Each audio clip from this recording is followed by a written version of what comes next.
So ay mga bossing, magandang tanghali sa lahat. So kagising ko lang mga boss, rekta, trabaho na agad. So by the way, going to Taguig kami. Ayan, Pasig. Pasig pala, sorry mga boss. MCX entry tayo ngayon mga bossing. Kasama natin si paring Pinok Nurse. Let's go. Siyempre si paring Allen Marisigan mga bossing.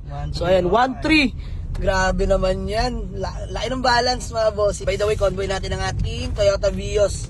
Yung kulay puti, nakakakuha lang natin kagabi mga boss. Tara, convoy natin para masubukan naman kung gaano katikas to. Let's go! 2013, 2014 acquired to na manual transmission mga boss. Sobrang ganda manakbo, walang kalampag. Honestly, gagamitin nyo na lang talaga to. Nakarehistro na rin. Let's go! So ayun mga bossing, Smio Marimar, nalobat ang ating cellphone. So galing kaming Pasig mga boss. Ayan si paring Allen. Diyan si Echo. So rumekta na kami mga boss dahil ngayon na nakapag-charge. Dito kami ngayon sa may Las Piñas mga boss. Grabe. Pre, kamusta Bios? Napakaayos mga boss. Long drive tested pare? Oo pare. Subok eh no? Aircon, lamig no? Napakalamig aircon Napakalamig. So ayun mga boss, sumama na Honda Jazz GE 2010 1.5 paddle shifter na mga boss. Legit first own. So naka-sticker up lang, body sticker up. Papatanggal ko na lang yung mga boss, himasin na natin. Soon for sale, automatic transmission. No issue. Mga boss, naka-carbon hood na rin yan. Kasama yung stock niya, kinuha na rin namin, no? Stock hood. So, tatanggalin ko na yung sticker wrap. Naka-spoon yellow yan, mga bossing. Original mags, mga boss, grabe. Solid manakbo, ganda mag-ship.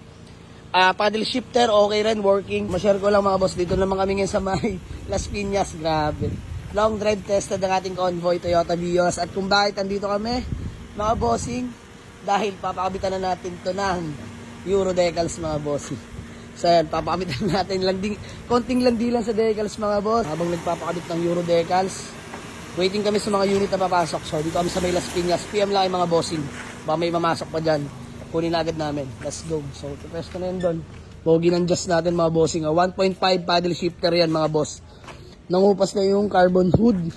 So top coat lang yan, tayo na bahala dyan. Tapos yung tanggalin na natin itong mga sticker up. Mga boss, ang ganda na ito pagkatapos dahil mga bossing, spoon yellow po yan mga bossing. Oh. Napaka-solid ng just na to. Automatic, pakita ko sa inyo interior. Sobrang fresh na interior mga bossing. 85k orig mileage no. So abangan nyo to mga boss, soon for sale. Ako na bahala dyan. Latag na yung paglabas. So let's go. Ito lang muna kami ngayon. Ano mga bossing, nakabit ng Euro decals natin. TTE. Let's go. Dagdag pogi points din yan mga boss, Euro decals. So dito, lalagay rin tayo dito ng sticker pang Euro. Let's go. Pogi na mga sir.